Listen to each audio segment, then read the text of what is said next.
Hello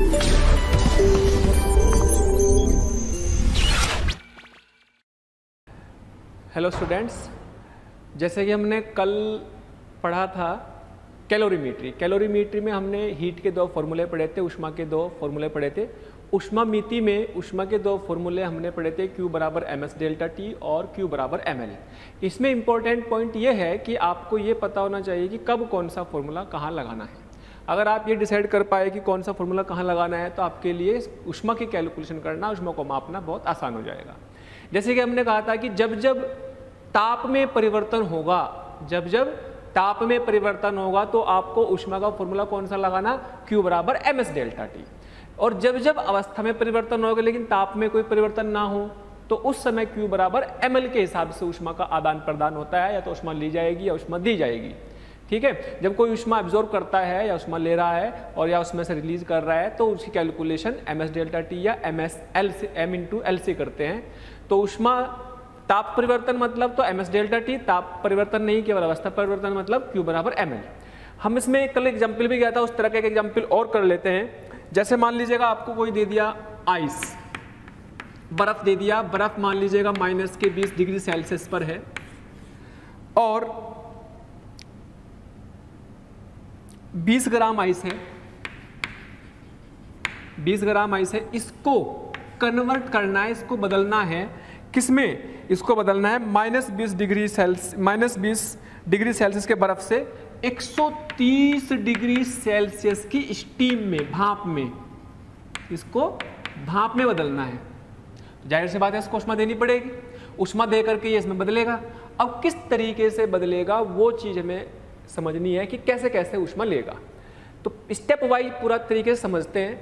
सबसे पहले -20 degree Celsius का बर्फ 0 डिग्री सेल्सियस के बर्फ में बदलेगा। जब टेम्परेचर -20 डिग्री सेल्सियस से -20 डिग्री सेल्सियस का आइस पहले कन्वर्ट होगा 0 डिग्री सेल्सियस के आइस में, तो यहाँ पर ताप में परिवर्तन हुआ। इसका मतलब यहाँ पर जो उष्मा की कैलकुलेशन की जाएगी वो ms डेल्टा T के हिसाब से की जाएगी। अब उष्मा हम दे रहे हैं कंटिन्यूसली, लगातार उष्मा दे रहे हैं तो ये फिर और आगे उष्मा लेकर के पिघलेगा तो इसका मतलब इसकी अवस्था में परिवर्तन होगा, और अवस्था में परिवर्तन होगा तो वो उष्मा इसके ताप को बढ़ाने में खर्च नहीं होगी जब तक कि पूरा का पूरा पिघल नहीं जाएगा। जब ये अवस्था परिवर्तन होगा तो 0 डिग्री का बर्फ सबसे पहले 0 डिग्री के पानी में बदलेगा। जब ये 0 डिग्री के पानी में बदलेगा तो यहाँ पर ताप में कोई परिवर्तन नहीं आया। इसका मतलब जो उष्मा की कैलकुलेशन की जाएगी वो Q बराबर ml से की जाएगी। इसको आप Q1 लिख सकते हो, इसको आप Q2 लिख सकते हो। अब उष्मा और दे रहे क्योंकि हमें तो यहाँ तक पहुँचना है, तो और उष्मा और दी जाएगी। तो अब क्या होगा, ये पानी गर्म होने लगेगा। गर्म होते होते मैक्सिमम कितने तक जा सकता है, 100 डिग्री सेल्सियस तक उबल जाएगा। और 100 डिग्री सेल्सियस पर जब ये उबलने लगेगा तो 100 डिग्री सेल्सियस का पानी जब उबलने लगेगा तो ताप में परिवर्तन हुआ, तो Q3 मान लो ms डेल्टा T के हिसाब से इसमें फिर से इस फॉर्मूले से इस उष्मा की कैलकुलेशन की जा सकती है। अब जैसे ही और हीट दी तो अब पानी 100 डिग्री पर आ चुका था, तो पानी क्या करना लगेगा, भाप में बदलना शुरू हो जाएगा। तो सबसे पहले तो 100 डिग्री का पानी जो होगा 100 डिग्री के ही भाप में बदल जाएगा। 100 डिग्री के भाप में बदला, इसका मतलब ताप में कोई परिवर्तन नहीं हुआ। अरे जब ताप में कोई परिवर्तन ही नहीं हुआ तो कौन से फॉर्मूले से लगेगा हीट, कौन से लेगा, Q बराबर ml, Q बराबर ml से, Q बराबर ml।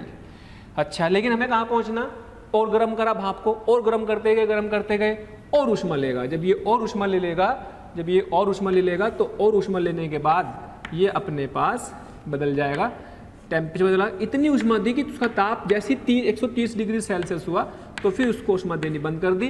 तो यहाँ पर जो उष्मा आ जाएगी वो किसके फॉर्मूले से आएगी, Q बराबर ms डेल्टा T, क्योंकि यहाँ पे ताप में परिवर्तन हुआ है। तो इस तरीके से कुल हमारे पास जो उष्मा की कैलकुलेशन आएगी, इन सबको जोड़ देंगे। अगर इन सबको जोड़ा जाए तो अब देखो ध्यान से, Q1 बराबर कितना, द्रव्यमान कितना था इसका, 20 ग्राम, और जो भाप है जो भी 20 ग्राम में कन्वर्ट हो जाएगी। तो पहले इसकी बात करते हैं, m, तो उसका ताप में परिवर्तन कितना हुआ, delta T, 0 minus of -20 20 degree Celsius. तो मास कितना है, द्रव्यमान है 20 ग्राम। स्पेसिफिक हीट, ध्यान रखेंगे इन सवालों में हमें स्पेसिफिक हीट की वैल्यू आइस के लिए हमेशा 0.5 यूज कर लेंगे, कैलोरी पर ग्राम डिग्री सेल्सियस। और एस ऑफ वाटर, पानी की स्पेसिफिक हीट 1 लेते हैं, कैलोरी पर ग्राम डिग्री सेल्सियस अगर ग्राम में ले रहे हैं, और कैलोरी में इसका आंसर निकाल रहे हैं। और स्टीम की जो होती है, भाप की, स्टीम की आप मतलब यहाँ पे समझ लो कि ये डाटा आपको क्वेश्चन में गिवन रहेगा। तो ये डाटा आपको गिवन रहेगा तो आप इसको याद भी रख सकते हो, क्योंकि बार बार इसको लिखने की जरूरत ना पड़े। तो ये 0.47 होती है, लेकिन इसको अप्रोक्सीमेटली हम भी 0.5 कैलोरी पर ग्राम डिग्री सेल्सियस लिख सकते हैं, ताकि कैलकुलेशन को आसान बनाया जा सके। अदरवाइज एक्जैक्टली 0.47 ये वैल्यू होती है। अच्छा जी, अब कैलकुलेशन करते हैं कि कितनी ऊष्मा दी जिससे कि ये बर्फ पिघल करके इतनी ऊष्मा में, इतने भाप में बदल गया। तो उसकी कैलकुलेशन करने के लिए स्पेसिफिक हीट की वैल्यू 0.5, टेम्परेचर की वैल्यू 20, तो मल्टीप्लाई कर लेंगे, डेसिमल हटाया, 1 0 कट जाएगा, 5 दूनी 10, 200 कैलोरी, 200 कैलोरी लिख लिया। ठीक है, जब हम इसमें कैलोरी पर ग्राम डिग्री सेल्सियस वाली यूनिट ले रहे हैं तो द्रव्यमान को भी ग्राम में लिखना है, तभी तो ग्राम से ग्राम कटेगा।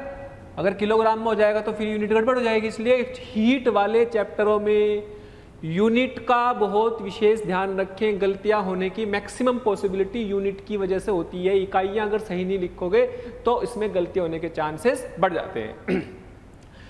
Q2 बराबर ml। अब आपको ये भी पता होना चाहिए बर्फ के लिए, आइस के लिए लेटेंट हीट कितनी होती है, 80 कैलोरी पर ग्राम। और एल ऑफ स्टीम कितनी होती है, यस 540, वैसे 536 होती है लेकिन 540 कैलोरी पर ग्राम। ठीक, तो उसमें भी पर ग्राम आ रही यूनिट, तो इसका मास भी हम ग्राम में रखेंगे। तो Q2 की वैल्यू आ गई आपके पास 20 × 80 यानी कि 1600 कैलोरी। यस, इतनी ऊष्मा इसने ली और 0 डिग्री के पानी में बदल गया। अच्छा, अब 0 से 100 के पानी में बदला, इसका मतलब ताप में परिवर्तन हुआ। तो ऊष्मा की कैलकुलेशन Q3 बराबर ms डेल्टा टी। m की वैल्यू 20, s की वैल्यू 1, s की वैल्यू 1 और डेल्टा टी 100 माइनस 0। यहाँ पे डेल्टा टी कितना होगा, 100 माइनस 0 दैट इज 100। तो 100 से मल्टीप्लाई कर दिया, यह आ जाएगा आपके पास 2000 कैलोरी।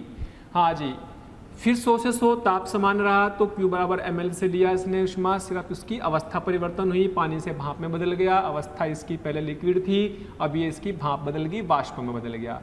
तो Q4 की वैल्यू 20 गुना और L ऑफ भाप कितनी 540। जब भाप में बदलेगा तो L गुप्त ऊष्मा, इसकी गुप्त ऊष्मा 540 पर ग्राम, कैलोरी पर ग्राम।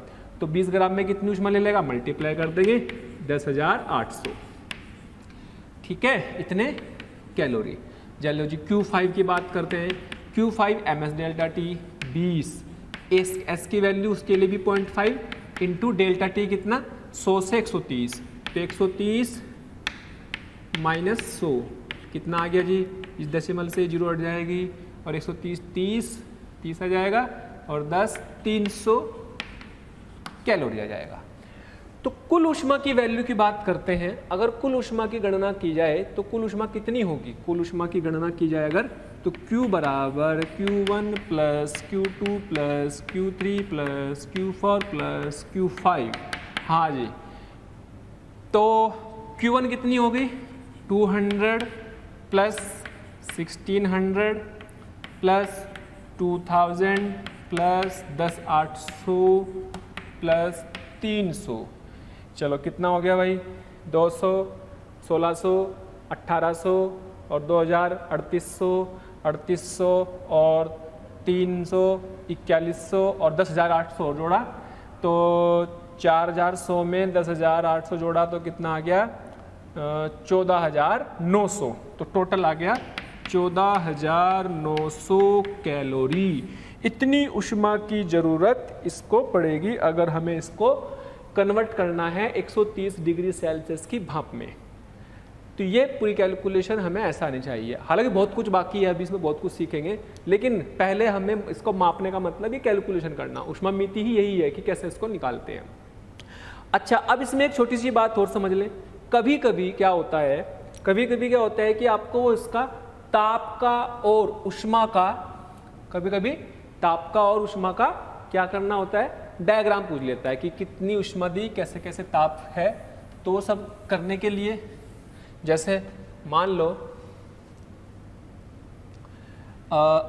ये दिया हुआ है ग्राफ, डायग्राम, टेम्परेचर इधर लिया और इधर ऊष्मा ले ली Q। तो होता क्या है,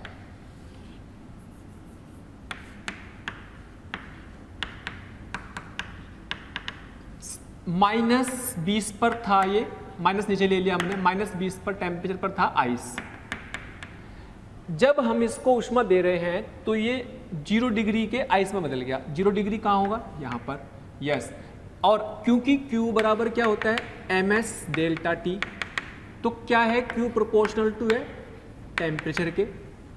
यानी कि कैसा ग्राफ बनता है टेम्परेचर के और हीट के बीच में, that is straight line. Straight line, सीधी रेखा बनेगी। और ताप बढ़ रहा है, तो इसका मतलब इसका ग्राफ कैसा आएगा, यहाँ से लेकर बढ़ती जाएगी, इसका बढ़ता जाएगा, और ये आपके पास 0 डिग्री सेल्सियस का क्या बन जाएगा, आइस। 0 डिग्री का आइस में कन्वर्ट हो गया। और यहाँ पर Q बराबर आपने कौन सी दे दी, ms डेल्टा T। अब और ऊष्मा दी, यहाँ पर और ऊष्मा दी। ऊष्मा देने पर कैसा हो जाएगा, ये ऊष्मा लेने पर टेम्परेचर में कोई परिवर्तन नहीं हुआ, लेकिन 0 डिग्री का आइस 0 डिग्री के वाटर में, पानी में बदल गया। अगर 0 डिग्री के पानी में बदल गया तो इसका मतलब यहाँ तक इसकी अवस्था में परिवर्तन हुआ। लेकिन और ऊष्मा दी, तो और ऊष्मा देने से 0 का पानी 100 के पानी में बदलेगा, 0 का पानी 100 के पानी में बदलेगा। तो टेम्परेचर बढ़ जाएगा, मान लीजिएगा ये 100 है, तो 100 है तो ताप बढ़ेगा और स्ट्रेट लाइन आएगी। तो फिर से 100 का पानी 100 की भाप में, इसका मतलब ताप में परिवर्तन नहीं होगा।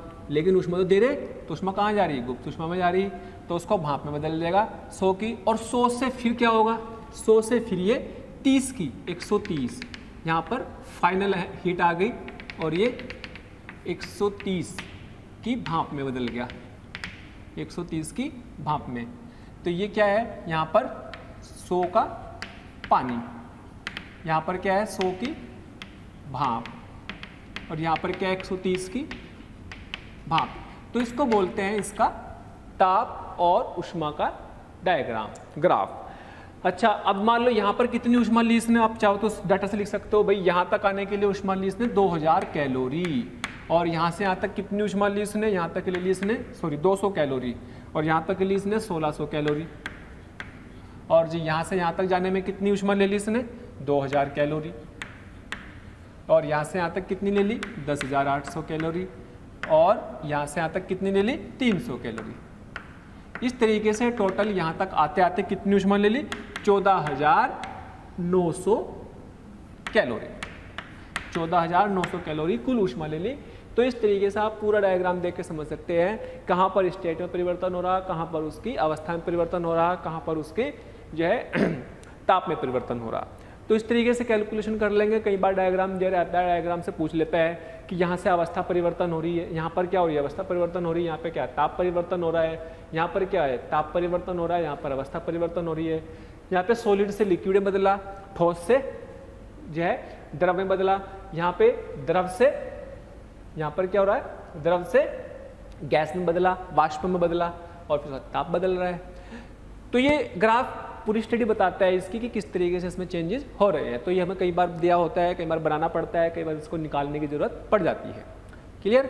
अच्छा, अब कभी कभी ये भी होता है, जैसे अगर इसकी बात करें तो Q और T अपॉन Q की बात अगर करें, यहाँ से ध्यान से देखो, Q upon T delta T, अगर Q अपॉन डेल्टा T की बात करें तो क्या आएगा, ms।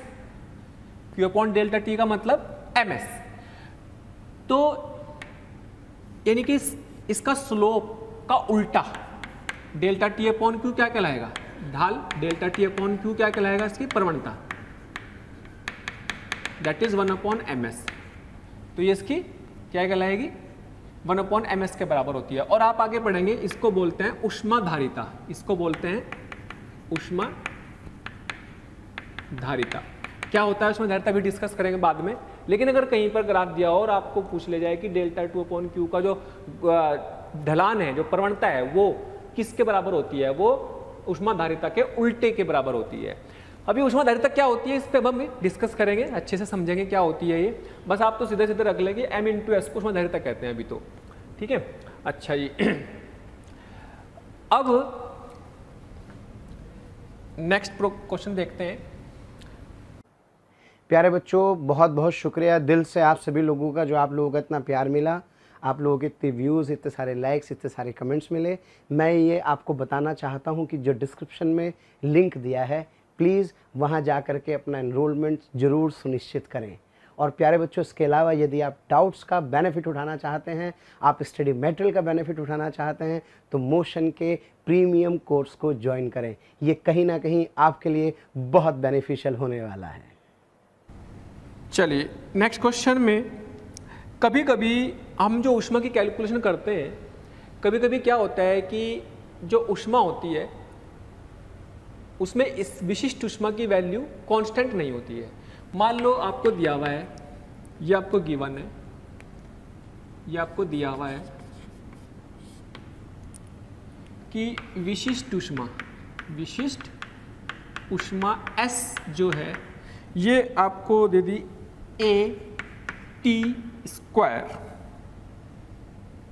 मान लीजिएगा ये दे दी AT³, यानी कि विशिष्ट ऊष्मा ताप का फंक्शन है, विशिष्ट ऊष्मा ताप का फलन दे दी, यानी कि परिवर्तनशील विशिष्ट ऊष्मा दे दी। अगर परिवर्तनशील विशिष्ट ऊष्मा दे दी जाए और आपसे बोला जाए कि टेम्परेचर T1 1 केल्विन से टेम्परेचर T2 2 केल्विन कर दिया और द्रव्यमान ले लीजिएगा, मान लीजिएगा 1 kg या 1 यूनिट, कोई भी एक इकाई का द्रव्यमान लिया कोई, इसने बोला है कि इतना करने में आवश्यक ऊष्मा बताइए, आवश्यक ऊष्मा ज्ञात करो। सवाल समझ में आया कि किसी वस्तु का जिसका द्रव्यमान 1 यूनिट है, उसका ताप 1 केल्विन से 2 केल्विन करने पर कितनी ऊष्मा की जरूरत पड़ेगी, जबकि उसकी विशिष्ट ऊष्मा AT³ है, T टेम्परेचर का ही फलन है। अगर ये कांस्टेंट दी होती है, एक नियत वैल्यू दी होती, तब तो क्या करते हम, अगर इफ S इज कांस्टेंट, नियत है कांस्टेंट हो, तब तो Q बराबर क्या लिखते हैं, ms डेल्टा T। लेकिन इफ यदि S परिवर्तनशील हो, वेरिएबल बोलते हैं इसको, अगर ये वेरिएबल है तो फिर कौन सी विशिष्ट ऊष्मा रखें जब ये बदल रही हर समय, तो इस समय हमारे लिए दिक्कत आएगी। भाई 1 केल्विन पे कुछ और आंसर आएगा विशिष्ट ऊष्मा का, 2 केल्विन पे कुछ और आएगा, और इसके बीच में टेम्परेचर भी बदलता जा रहा है 1 से 2 के बीच में, तो अलग अलग टेम्परेचर पर अलग अलग विशिष्ट ऊष्मा आएगी। तो इसका मतलब अगर ये अलग अलग टेम्परेचर पर अलग अलग आएगी तो कौन सी रखें, तो उसका तरीका होता है फिर कि आप छोटे से टेम्परेचर के साथ इसको कांस्टेंट मान लो। यानी कि मान लो कि छोटे से टेम्परेचर में, छोटे से चेंज में थोड़ी सी ऊष्मा दी dq, जिसको हम लिख देंगे ms dt। This is small change in temperature, small बहुत कम परिवर्तन,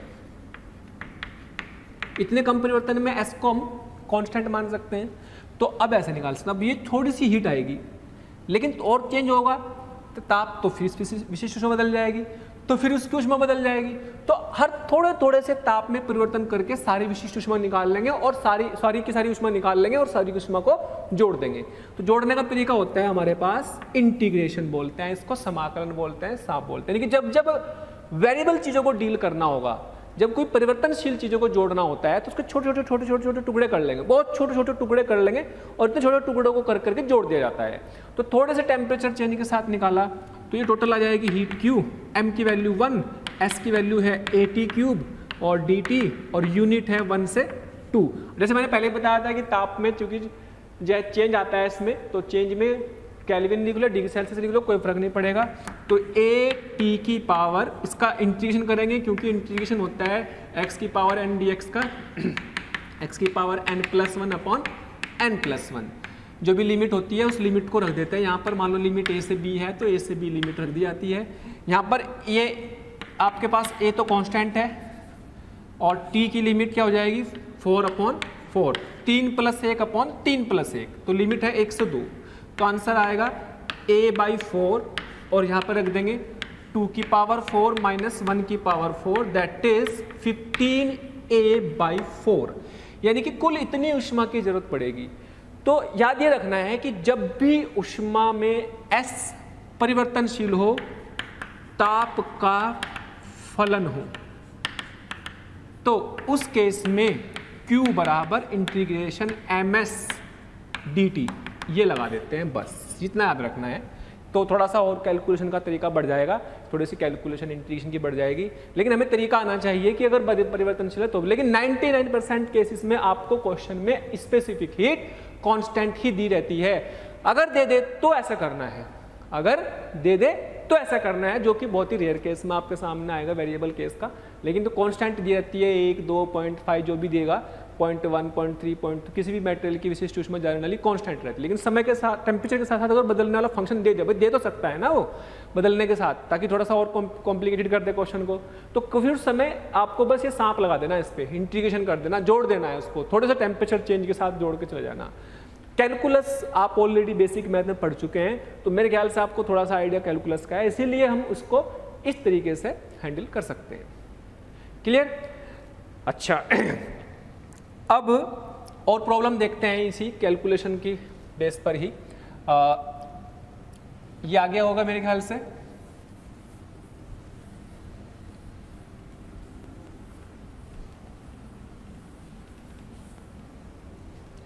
चलो जी, क्वेश्चन है आपको दिया हुआ है, एक बुलेट है, लेड की बुलेट है, शीशे की बुलेट, गोली, शीशे की गोली है, लेड पीबी, लेड होता है ना, शीशे की गोली है। पहले क्वेश्चन समझे क्या है। क्वेश्चन में दिया हुआ है कि ये गोली पिघल जाती है जब यह किसी दीवार से टकराकर रुक जाती है। कोई गोली आई, जैसे गोली आई चाक इसमें लगी, रुक गई। तो ये बोला कि दीवार ने 25% ऊष्मा एब्जॉर्ब कर ली। इसकी जो ऊर्जा है, क्योंकि चल रही गोली चल रही, तो गोली चलेगी तो उसमें गतिज ऊर्जा होगी, तो उसकी गतिज ऊर्जा जब यहाँ रुक गई तो कहाँ गई? तो क्या हुआ कि उसने बोला कि उसकी ऊर्जा का 25% हिस्सा दीवार ने अवशोषित कर लिया। दीवार ने ऊष्मा का 25% अवशोषित कर लिया है, अवशोषित किया। तो गोली की न्यूनतम चाल ज्ञात करो यदि इसका प्रारंभिक ताप 27 डिग्री सेल्सियस है और गलनांक दे रखा है 327 डिग्री सेल्सियस। गलनांक कितना है और इसकी जो स्पेसिफिक हीट है शीशे की स्पेसिफिक हीट दे रखी है 0.03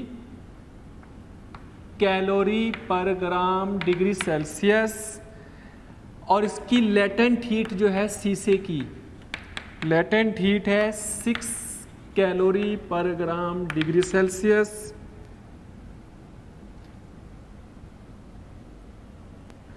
हाँ जी, लेटेंट हीट जो होगी इतनी आ गई इसके गलने की। और ये बोला है कि गोली का द्रव्यमान m ग्राम है, गोली का द्रव्यमान m ग्राम है।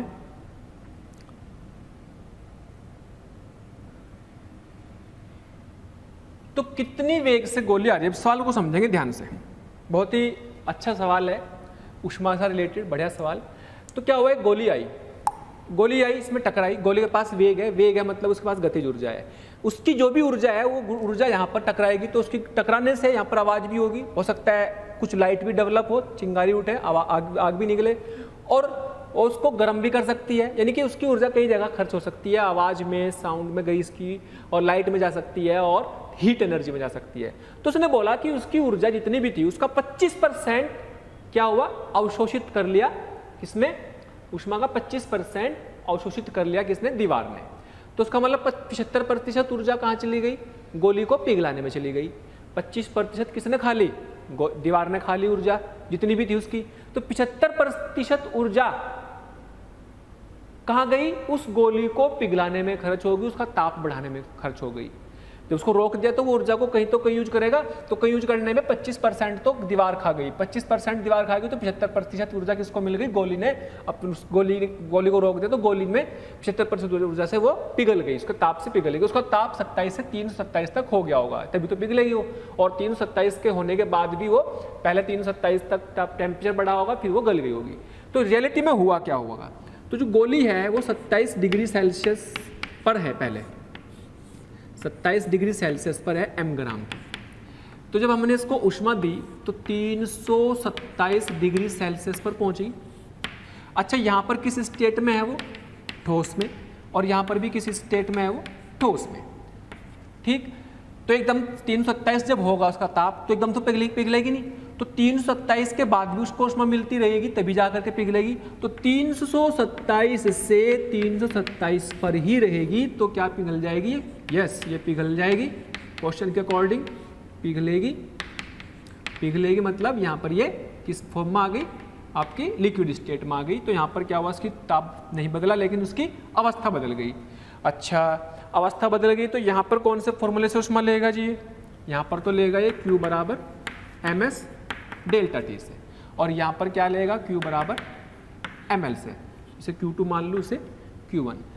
तो जितनी भी ऊष्मा है इसको मिली, गोली को, वो कितनी मिली, जितनी भी इसके पास ऊर्जा थी, हाफ mv², गतिज ऊर्जा थी ना इसके पास, तो गतिज ऊर्जा से चल रहा था वो गोली, तो जब तो वेग आएगा तो उस गतिज ऊर्जा का 75% ही इस ऊष्मा के बराबर होना चाहिए।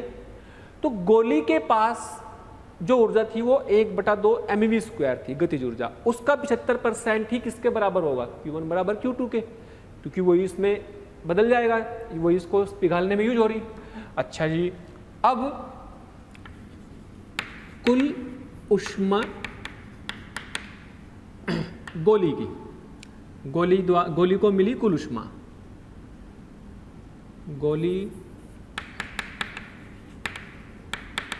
को मिली कुल ऊष्मा कितनी, 75% ऑफ हाफ mv², ये v निकालना। अच्छा जी, और कितनी के बराबर होगी ये, क्या ये Q2 + Q3 के बराबर होगी, यस। तो ये 75 का मतलब हुआ 75/100 × 1/2 mv²। अगर बिल्कुल उसको पिघला देता है बस, तो ये उसकी एनर्जी इसके बराबर होगी, और पिघलाने के लिए कम से कम इसके बराबर तो होनी चाहिए, इससे ज़्यादा भी हो सकती है ऊर्जा, अगर ज़्यादा मिल गई तो फिर तो पिघल जाएगी। तो कम से कम बराबर होना जरूरी है, कम से कम इसके बराबर होगी तभी पिघला पाएगा पूरी तरह, और पूरी तरह पिघला पाएगा तभी तो उसका मतलब ये वेग कम से कम इतना होना चाहिए, तो कम से कम वेग निकल जाएगा। अच्छा जी, अब 25 या 75, 25 चौका 100। जैसे इस क्वेश्चन में मैंने आपको बताया था कि जब गोली दीवार से टकराती है तो गोली दीवार से टकराने पर 25% ऊर्जा दीवार खा जाती है, उसमें से 75% ऊर्जा कहाँ गई, 75% ऊर्जा गोली को पिघलाने में यूज हो गई। तो गोली को पिघलाने में यूज हो गई तो पहले तो गोली का ताप 27 डिग्री सेल्सियस से 327 डिग्री सेल्सियस तक बढ़ा होगा, फिर वो ठोस अवस्था में रही होगी, लेकिन ठोस अवस्था में रहते रहते 327 से 327 की गोली में पिघल गई होगी। इसका मतलब यहाँ पर उसने इसके हिसाब से ऊष्मा ले ली, और कुल उसने ऊष्मा ली Q1 plus Q2 ms delta T से और ml से। तो यहाँ पर 15 m कैलोरी और 15 m कैलोरी को जूल में बदल दिया, 4.2 से मल्टीप्लाई करके इतनी ऊष्मा गोली ने ले ली। हसरतें दिल में दबाने से क्या होगा, सिर्फ एक बार होठ हिलाकर तो देखो और सिमट आएगा आसमां आगोश में तुम्हारे, चाहत की बाहें फैलाकर तो देखो और निगाहों से निगाहें मिलाकर तो देखो, नए लोगों से रिश्ता बनाकर तो देखो। हालांकि प्यारे बच्चों, अब हम आप नए नहीं हैं, बहुत दिनों से आपका हमारा कांटेक्ट हो चुका है। मेरा आपसे यही कहना है कि प्लीज़ सब्सक्राइब करें और जो हमारा बेल आइकन है प्यारे बच्चों उसको हिट करें, क्योंकि कहीं ना कहीं जो रिक्वेस्ट आप लोगों के हमें मिलती हैं कमेंट्स के माध्यम से, उसमें हम ये चाहते हैं कि जो भी आपकी रिक्वेस्ट आ रही है उनको अपडेट करें। जो टॉपिक आपके छूट गए हैं वो टॉपिक आपको कहीं ना कहीं जरूर दें। तो वो टॉपिक आपको प्रोवाइड करने के लिए आपको इन्फॉर्मेशन कैसे कहीं ना कहीं मिले, तो आपको किसी से पूछने की जरूरत नहीं है, just to subscribe the channel. Okay, subscribe करें और बेल आइकन को हिट करें। Thank you. लेकिन गोली को ऊष्मा मिली कहां से? गोली को ऊष्मा मिली, उसके पास जो गतिज ऊर्जा थी उसकी 75% ऊर्जा ऊष्मा में कन्वर्ट हो गई। तो 75% ऊर्जा जब ऊष्मा में कन्वर्ट हो गई तो हाफ mv²। अब देखो m ग्राम में दिया हुआ था, तो ग्राम में था तो उसको किलोग्राम में बदलने के लिए यहाँ पे ये कर दिया, 10⁻³ से मल्टीप्लाई कर दिया। 75% से मल्टीप्लाई कर दी तो 25 या 75, 25 चौका 100, 3/8 mv² इंटू 10⁻³ और 15 m इंटू 4.2। m से m कट जाएगा और v² बराबर 15 इंटू 4.2 इंटू 8/3 इंटू 10⁻³ इसको स्क्वायर रूट ले लेंगे, इसका स्क्वायर रूट आ जाएगा, इसका यहाँ पर वर्गमूल ले लेंगे इधर आकर के। तो v की वैल्यू लगभग इसे सॉल्व कर लेने के बाद जो आएगी वो आएगी लगभग 410 मीटर पर सेकंड, अप्रोक्सीमेटली इतनी वैल्यू आ जाएगी। तो इसकी जो चाल होगी वो इतने के बराबर आनी चाहिए, कम से कम इतनी, क्योंकि इससे ज़्यादा की होगी तो पिघल तो जाएगी 100%। तो बिल्कुल पिघलने के लिए इतनी चाल तो होनी ही चाहिए, इससे कम होगी तो पूरी तरह नहीं पिघल पाएगी, इससे ज़्यादा होगी तो पूरी तरह पिघल जाएगी, लेकिन जस्ट इतनी होगी तो जस्ट मेल्ट होगी, बिल्कुल मेल्ट होने की कंडीशन पर पहुंच जाएगी वो। ओके, तो यानी कि अगर गोली को 410 मीटर पर सेकंड की स्पीड से फायर किया जाएगा तो उस दीवार में से 75% एनर्जी को वो उस दीवार से टकराने के बाद पश्चात 75% ऊर्जा से उस गोली को पिघला देगा जो कि ऊष्मा में बदल रही थी। तो यहाँ पर आंसर आ जाएगा 410 मीटर पर सेकंड ये। ओके, हाँ जी। अब हम देखते हैं ऊष्मामिति का सिद्धांत। ऊष्मामिति का सिद्धांत जिसे हम कहते हैं principle of calorimetry. Principle of calorimetry, principle of calorimetry या फिर ऊष्मामिति का सिद्धांत। एक्चुअल में क्या होता है, जब हम कुछ भी मिक्सचर बनाते हैं, कोई मिश्रण बनाते हैं, कुछ केमिकल्स को या कुछ भी लिक्विड को, द्रव पदार्थों को मिलाते हैं, तो उसमें ताप में कोई भी एनवायरनमेंट में ऊष्मा का कोई लॉस ना हो, तो एक बर्तन होता है जिसको हम बोलते हैं कैलोरीमीटर, ऊष्मा मापी होता है जिसमें कि सारे एक्सपेरिमेंट किया जाता है। तो उसमें क्या होता है कि उसमें जो हीट का लॉस नहीं होता, तो उसमें प्रिंसिपल, उसमें हम इस एक्सपेरिमेंट को करते हैं, कोई भी इसका ऊष्मा को देने लेने का एक्सपेरिमेंट हम उसमें करते हैं। अब होता क्या है कि ऊष्मामिति का प्रिंसिपल क्या है कि जब कोई चीज़ ज़्यादा टेम्परेचर पर हो और दूसरी चीज़ कम टेम्परेचर पर हो, जब उनको मिलाते हैं तो उनको मिलाने पर क्या होगा, ज़्यादा टेम्परेचर वाली, ज़्यादा ताप वाली वस्तु से ऊष्मा कम ताप वाली वस्तु की तरफ चली जाएगी, तो एक ऊष्मा देगी और एक ऊष्मा लेगी। तो अगर कहीं कोई लॉस ना हो, कहीं कोई लॉस ना हो, एनवायरनमेंट में, वातावरण में, किसी बर्तन में कोई लॉस ना हो, तो उस समय दी गई ऊष्मा बराबर होती है ली गई ऊष्मा के, और दी गई ऊष्मा बराबर ली गई ऊष्मा या ली गई ऊष्मा बराबर दी गई ऊष्मा को कहते हैं ऊष्मामिति का सिद्धांत। इसके लिए हम एक स्पेशल बर्तन जिसे हम कैलोरीमीटर या ऊष्मा मापी बोल सकते हैं उसको यूज करते हैं ताकि कहीं पर ऊष्मा का कोई लॉस ना हो। तो सीधा सा फंडा क्या है कैलोरीमीटर के प्रिंसिपल का, क्या है कि उच्च ताप की वस्तु द्वारा दी गई ऊष्मा बराबर निम्न ताप की वस्तु द्वारा ली गई ऊष्मा। इसी को बोलते हैं हम प्रिंसिपल ऑफ कैलोरीमेट्री या ऊष्मामिति का सिद्धांत, जिसमें यह माना गया है कि ऊष्मा का कोई भी ह्रास, कोई भी नुकसान वातावरण में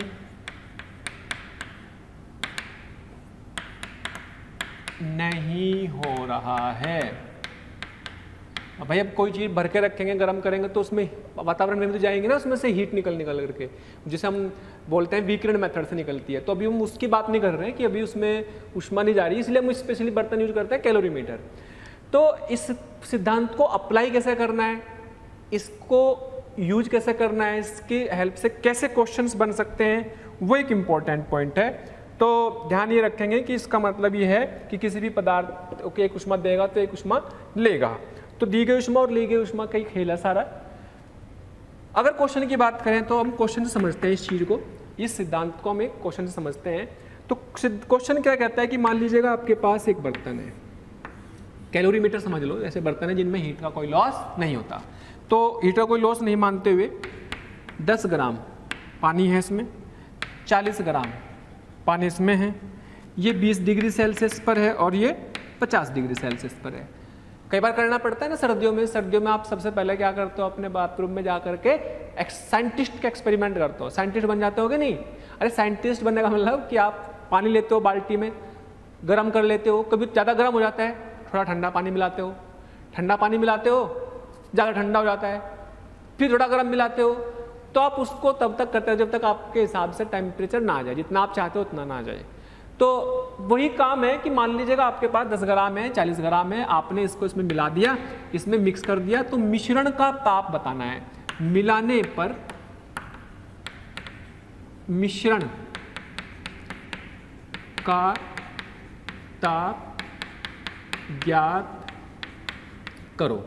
मिश्रण का ताप, जब इसको इसमें मिला देंगे तो 40 ग्राम वाला पानी से मिल जाएगा, 20 ग्राम वाला पानी और 40 ग्राम वाला 10 ग्राम वाला पर 40 वाला मिल करके इसका ताप तो बढ़ेगा, इसका ताप घटेगा, यानी कि ये ऊष्मा देगा, ये ऊष्मा लेगा। लेकिन जितनी इसने दी उतनी तो उसने ली, सीधा सा हिसाब है, जितनी इसने ऊष्मा दी उतनी तो ले पाएगा ये। तो जितनी ऊष्मा ली तो उसका ताप तो बढ़ेगा, इसका घटेगा। तो कहीं ना कहीं एक ताप न तो 50 रहेगा, 50 से तो कम रह जाएगा ताप, और 20 से ज़्यादा रह जाएगा।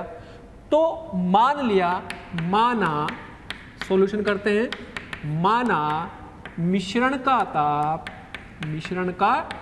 ताप T डिग्री सेल्सियस है।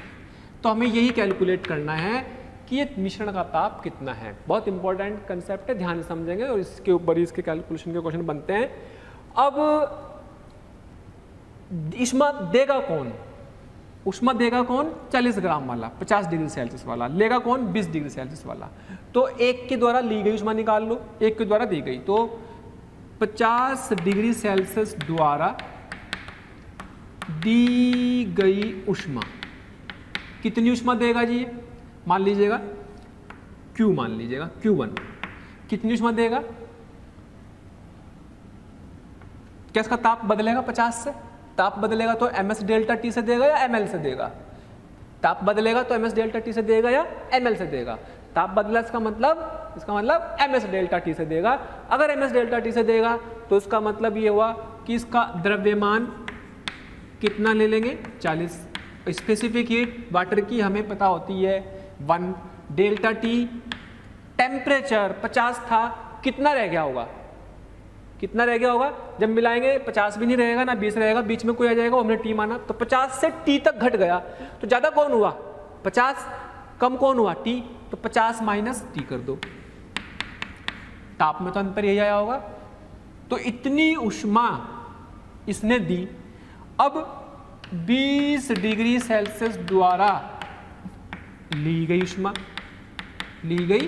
ऊष्मा, इसे मान लो Q2 मान लो, इसका द्रव्यमान, अच्छा इसका भी ताप क्या होगा, 20 से बढ़ गया होगा, 20 से ताप बढ़ा तो कौन से फॉर्मूले से ली, ms डेल्टा टी से, यस ms डेल्टा टी से। तो ms डेल्टा टी का मतलब हुआ m कितना 20 ग्राम, s की वैल्यू 1 और डेल्टा टी कितना, इसका ताप 20 था, अब ताप बढ़ गया तो कितना ताप अंतर आ गया, क्या ज़्यादा ताप में से कम घटाएंगे, ज़्यादा T होगा कि 20 T, तो T माइनस 20 कर देंगे, T माइनस 20 कर देंगे। और इस सिद्धांत के हिसाब से Q दी गई बराबर Q ली गई, जितनी दी उतनी ली, कहीं कोई लॉस नहीं है, जब तक बोला ना जाए। तो Q दी गई बराबर कितनी, yes 40 into 1 into 50 minus T बराबर 20 इंटू 1 इंटू टी माइनस 20।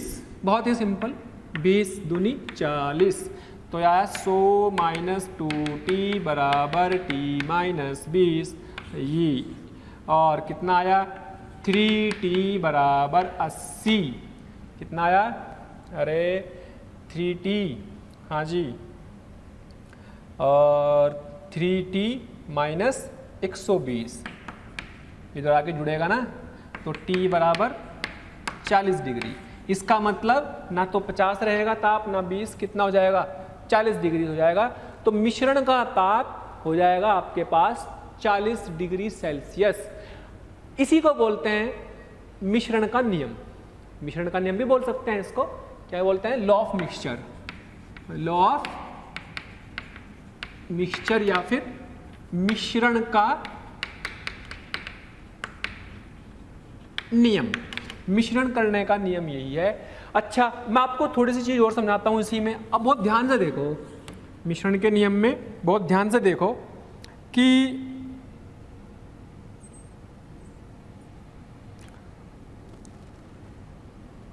अगर इसी इक्वेशन को, ये जो दी हुई है, देखो इसने उष्मा दी, इसमें से उष्मा निकली और इसने उष्मा ली, तो जो उष्मा ली इसका ताप बढ़ा, यानी कि ली गई उष्मा इसके द्वारा इसने एब्जॉर्ब की उष्मा, एब्जॉर्ब की गई उष्मा जो होती है, अवशोषित की गई उष्मा पॉजिटिव, और रिलीज की गई दी गई उष्मा नेगेटिव, ठीक है। तो टोटल कुल उष्मा कितनी होगी, एक पॉजिटिव एक नेगेटिव, उतनी दोनों बराबर, तो जीरो आ जाएगा कुल सम। तो कुल सम को, कुल योग को जीरो कहने का मतलब है कि देखो मैं आपको बताता हूं, मान लो वो इक्वेशन थी आपकी 40 इंटू 1 इंटू 50 माइनस टी बराबर 20 इंटू 1 इंटू टी माइनस 20।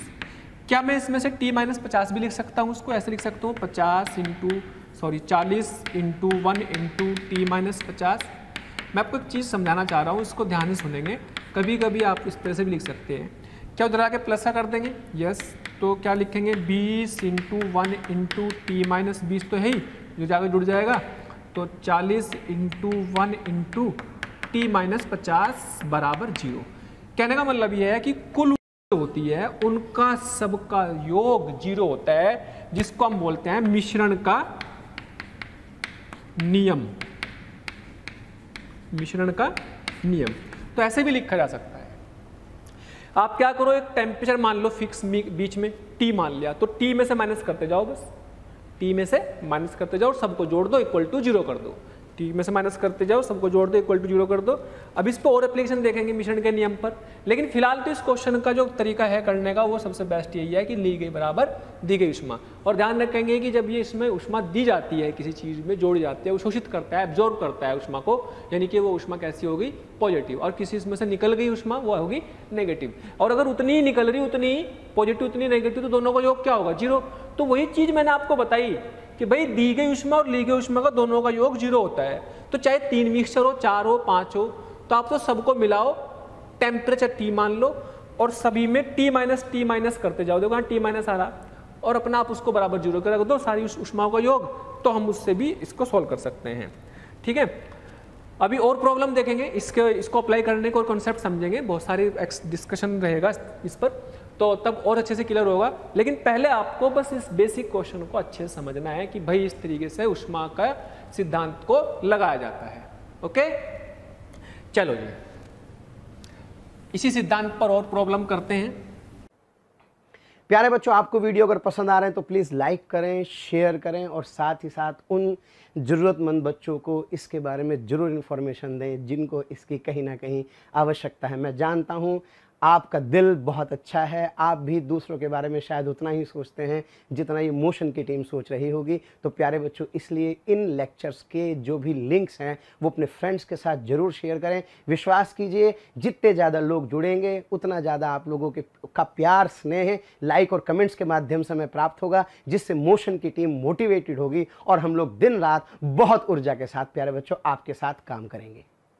चलो जी, और उसमें आप मान लो आपके पास एक कंटेनर दिया हुआ, क्या दिया हुआ, एक कंटेनर, या एक तरह से कैलोरीमीटर दे दिया आयरन का, ऐसा समझ लो।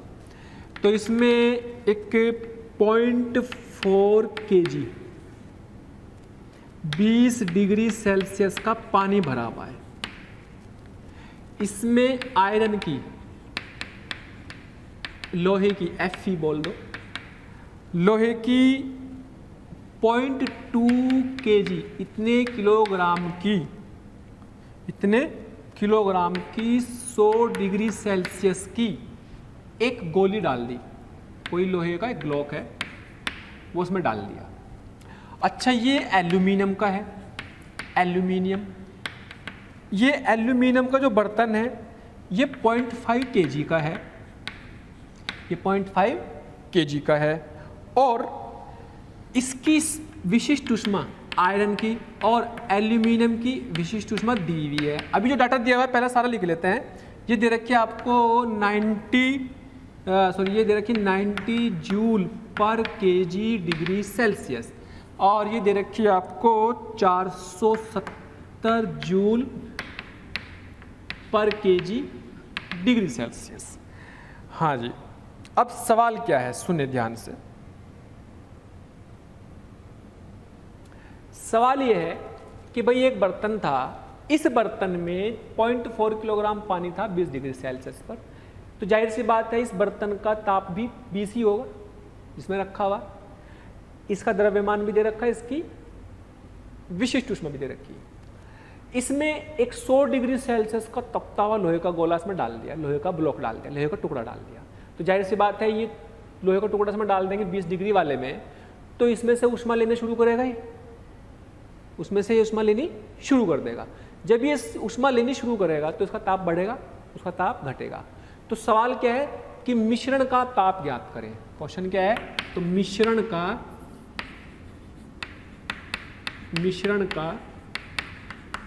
ताप ज्ञात करो। जी, मिश्रण का ताप ज्ञात करना बहुत ही सिंपल तरीके से। अब ये देखो, ऊष्मा को लेगा कौन, देगा कौन? क्या ऊष्मा को देने का काम लोहे की ब्लॉक करेगा? यस। ले कौन रहा? पानी भी और बर्तन भी, क्योंकि जो बर्तन का ताप, जो पानी का ताप होगा वही बर्तन का ताप भी होगा, तो इसकी भी विशिष्ट ऊष्मा है, इसका भी द्रव्यमान है, इस पर भी ताप बदलेगा, वही बदलेगा जो पानी का है। ठीक है, तो ms डेल्टा टी के हिसाब से लेगा ये भी। तो लेने वाले दो हैं, इस बार देने वाला एक है। तो कुल लेने वाली ऊष्मा निकाल लो, कुल देने वाली ऊष्मा निकाल लो, तो ली गई ऊष्मा बराबर दी गई रख दो और आप उसका निकाल सकते हैं।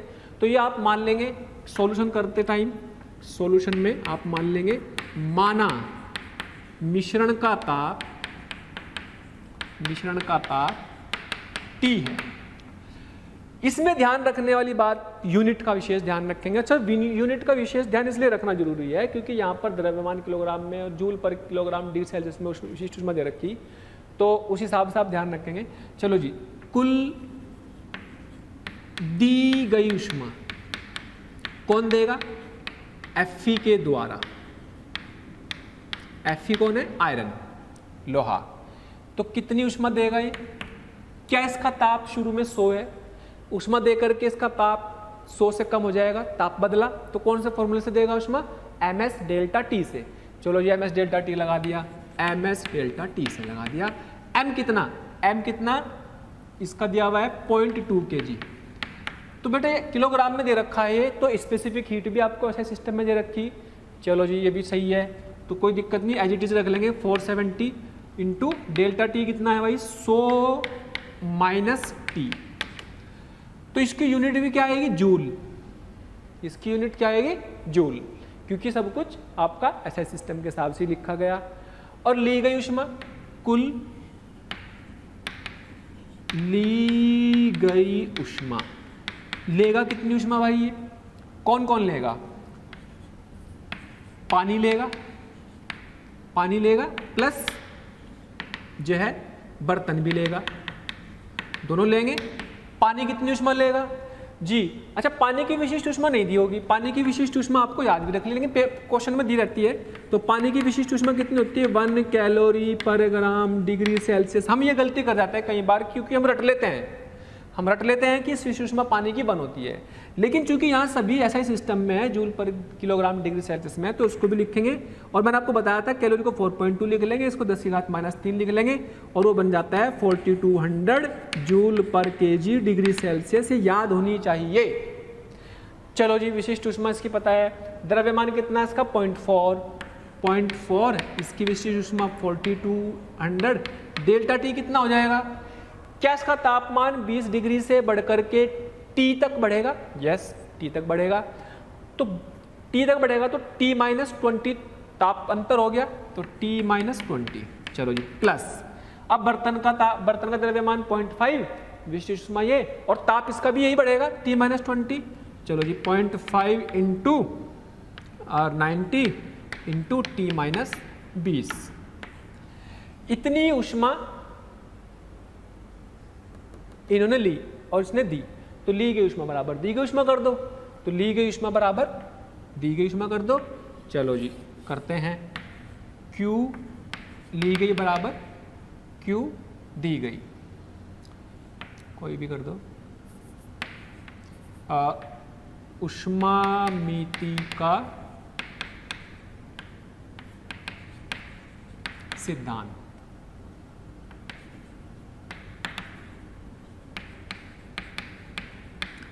क्या है? कुल दी गई बराबर कुल ली गई ऊष्मा।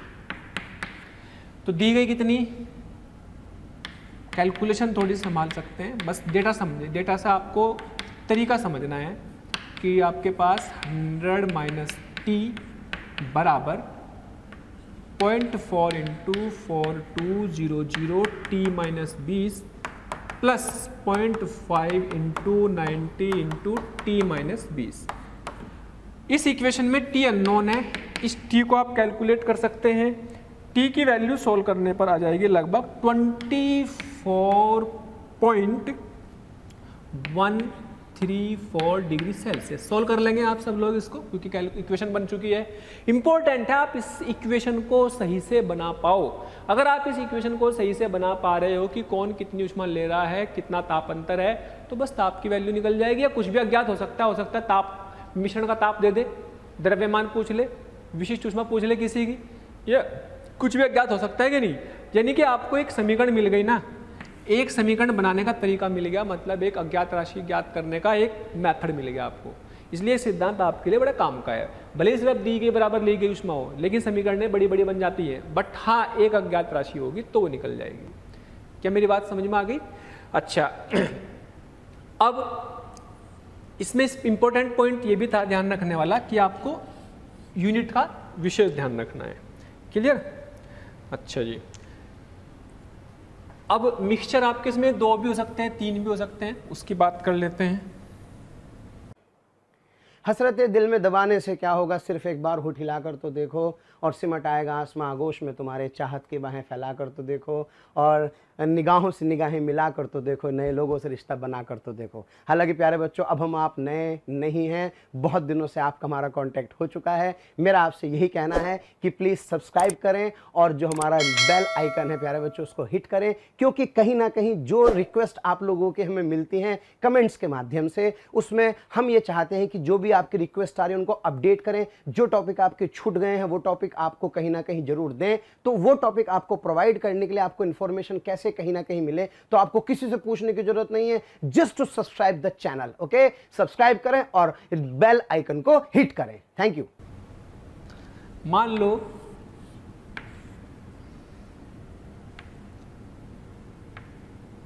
दस डिग्री सेल्सियस का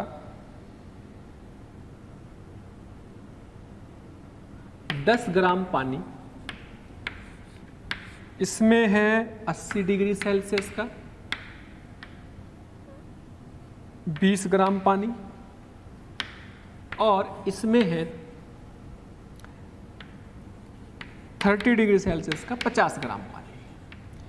तो इसको इसमें आकर के मिला दिया,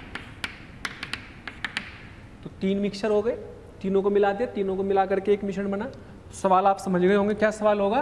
तो क्वेश्चन होगा मिश्रण का ताप ज्ञात करो। हालांकि 3 की ज़्यादा जरूरत पड़ती नहीं, लेकिन फिर भी अगर इनको मिला दिया तो मिश्रण का एक ताप तो आएगा। अब मान लिया कि मिश्रण का ताप, माना मिश्रण का ताप T है। तो अब क्या करें, अब लो ऑफ मिक्सचर बड़ा काम का है यहाँ पर।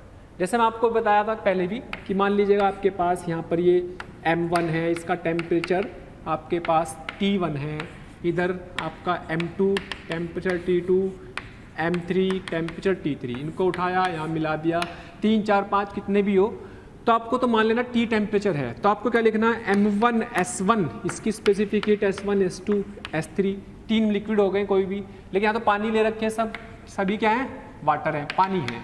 तो पानी है तो सबकी स्पेसिफिक हीट तो आपको पता है 1 होगी, क्योंकि सब मैं ग्राम में ले रखा हूँ, और कैलोरी पर ग्राम डिग्री सेल्सियस के हिसाब से इसको यूज कर सकते हैं। अच्छा, M1 S1 T minus T1 plus M2 S2 T minus T2 plus M3 S3 T minus T3 equal to 0। सारी उष्माओं में कॉमन टेम्परेचर जो आएगा उस टेम्परेचर में से माइनस करते चले जाओ। अब कौन ले रहा कौन दे रहा अपना पता चला जाएगा, सबका योग मिला करके 0। इसी को बोलते हैं मिश्रण का नियम, मिश्रण का नियम। तो ये आपका जब 2 से ज़्यादा चीज़ें मिला रहे हो तो जब ज़्यादा इफेक्टिव है, ठीक है। तो यही लगा दो, यहाँ पर भी सिंपल है। देखो M1 कितना 10 ग्राम, S कितना 1, टेम्परेचर मान लो T माइनस कितना 10, ये प्लस। अब किसने दी किसने ली ये अपना आप आ जाएगा, चूंकि ताप के हिसाब से पता लगेगा। यहाँ पर 20, S की वैल्यू 1, डेल्टा T कितना T माइनस 80 लिखो, प्लस M की वैल्यू 50, 1 T माइनस 30, तो चाहे कितने भी मिला दो, 50 मिला लो, सबके लिए करते चले जाएंगे, इक्वल टू 0 कर दो, अज्ञात राशि मिल जाएगी। अरे अभी तो जैसे हमने 2 के लिए किया था, एक इधर था एक इधर था, उसे इधर ला करके जोड़ लो, उधर ला करके जुड़ जाएगा तो भी इक्वल टू 0 वाली इक्वेशन बनेगी। इसका मतलब ये हुआ कि आपके पास बनेगा कितना, पूरी इक्वेशन में से 10 से डिवाइड कर लो तो बचेगा T minus 10 plus 2T minus 160 plus 5T minus 150 equal to 0। तो 5T 2T 7 और 8T बराबर 150 160 310 320, तो 8 4 जा दैट इज 40 डिग्री सेल्सियस। तो कॉमन टेम्परेचर आया 40। तो साफ साफ पता लग रहा है कि भाई इसने भी ली होगी इसने भी ली होगी, क्योंकि इनका टेम्परेचर बढ़ गया, इसने दी होगी। लेकिन इस कैलकुलेशन का सारा हिसाब अपना आप ही इक्वेशन लगा लेती है, कौन दे रहा कौन ले रहा, अगर आप लॉ ऑफ मिक्सचर के हिसाब से करोगे। ठीक है, चलो जी, इसका ताप भी आ गया मिक्सचर का, कोई दिक्कत इसमें। बहुत ध्यान से समझेंगे इस चीज़ को कि ये आपका बिल्कुल वैसे ही हमने 2 के लिए अप्लाई करना है तो 2 आ जाएंगे उसमें, 3 के लिए अप्लाई करना 3 आ जाएंगे, 4 के लिए अप्लाई करना 4 आ जाएंगे। क्लियर? ओके।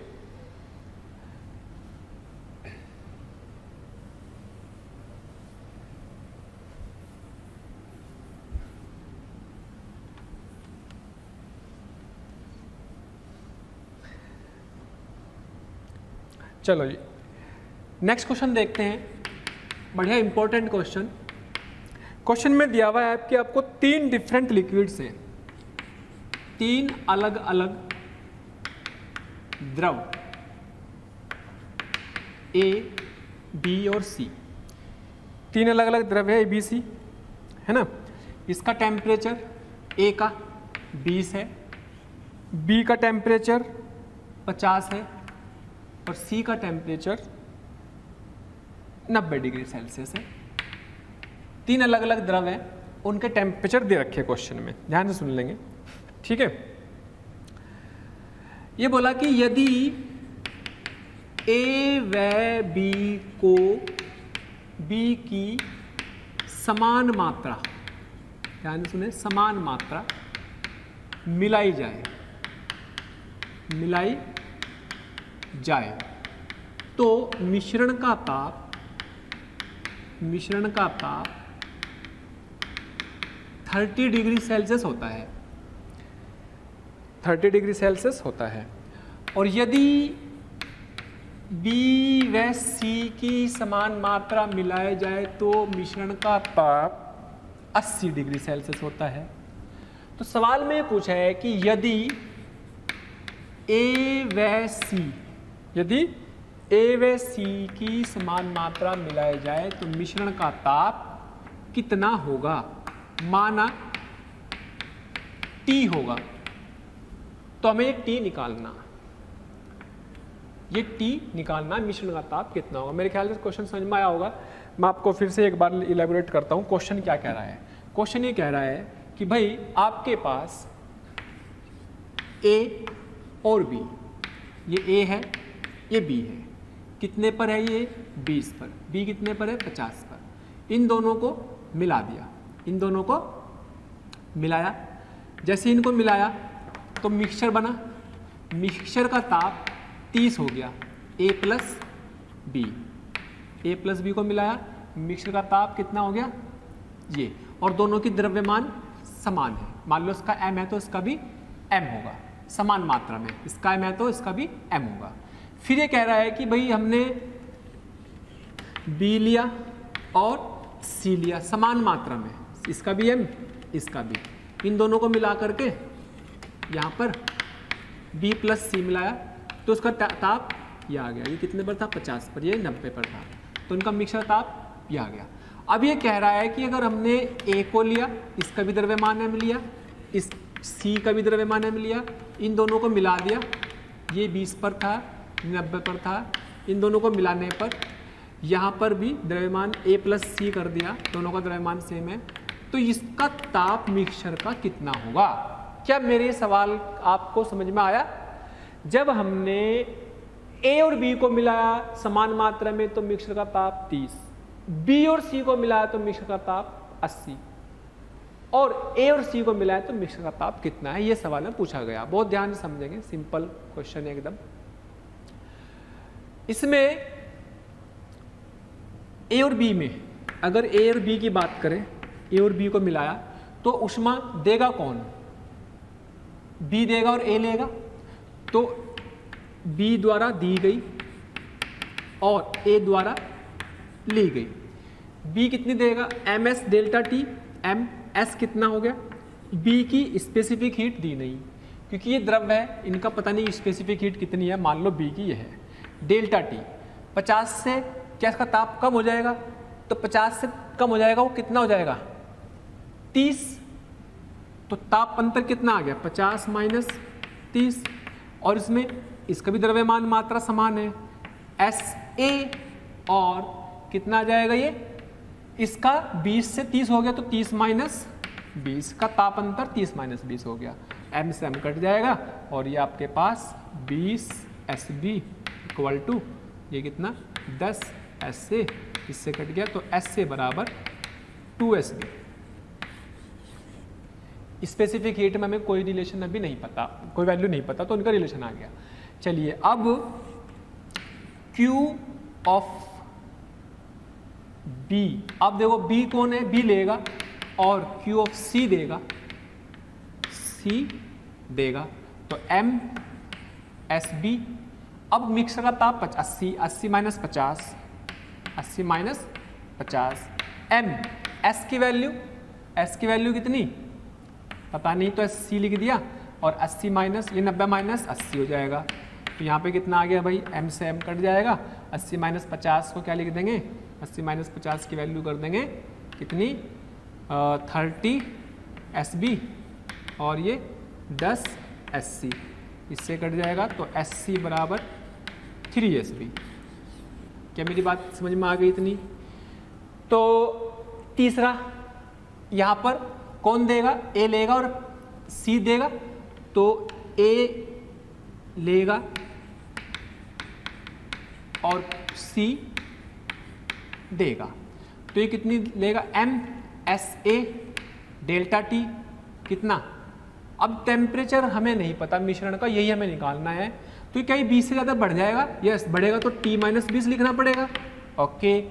और क्या ये 90 से घट करके T हो जाएगा, तो यहाँ पे लिखना पड़ेगा M S C into 90 minus T, M S C into 90 minus T.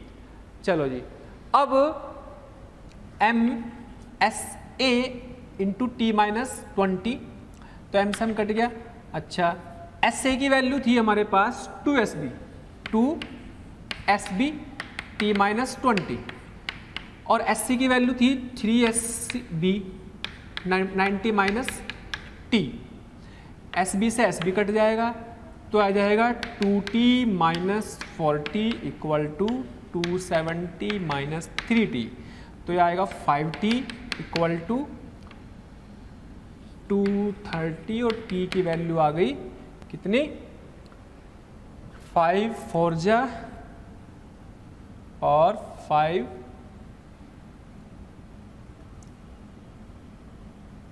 ना गया, 5 चौक 20, 5 छंग 30, 46 डिग्री। तो यानी कि इनको मिलाने पर इतनी आ जाएगी।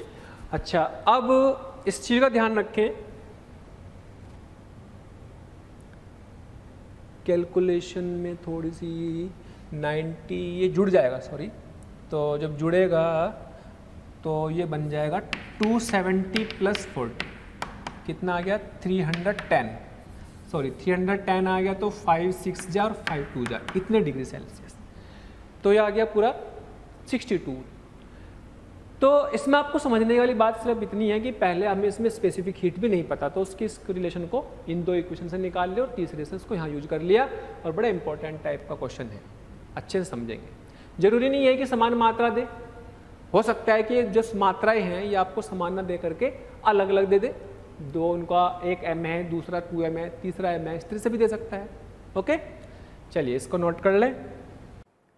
प्यारे बच्चों, अगर आपको लेक्चर पसंद आ रहे हैं और मैं आपसे कहता हूं कि आपको लग रहा है कि ये टॉपिक भी सर से ही पढ़ना है और आप उसके लिए कोई आपकी क्यूरी है या कोई भी आपके किसी भी तरह का प्रॉब्लम है, तो आप इस टोल फ्री नंबर पर संपर्क कर सकते हैं। टोल फ्री नंबर है 18002121 799, 18002121 1821 799 18002121 799।